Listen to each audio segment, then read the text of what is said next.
What keeps mushrooms from growing in your living room carpet? Well, it could be the vapor retarder in your floor. Now, I'm in a crawl space that's being built to show you something that looks like a giant sheet of plastic wrap, but it's actually your home's moisture bodyguard.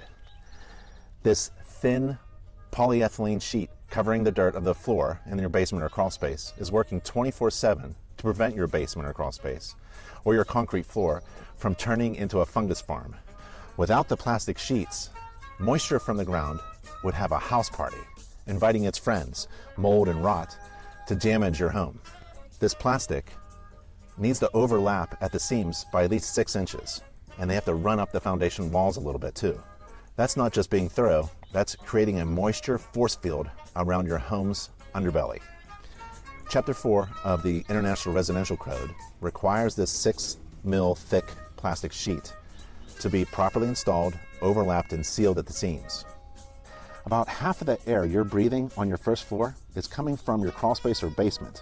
So keeping this area dry isn't just about protecting the wood, it's about what you're actually breathing. And for my inspector friends, always check for complete coverage, proper thickness, and those crucial overlaps. Nothing says amateur hour like a vapor retarder with more holes than Swiss cheese. And by the way, inspectors, it's vapor retarder. We don't say vapor barrier anymore. InterNACHI has a ton of training on that. Remember, what happens in your basement or crawl space definitely doesn't stay in your basement or crawl space. It affects your entire home. I'm Ben Gromicko with InterNACHI, helping you understand the hidden parts of a house that keeps your home healthy.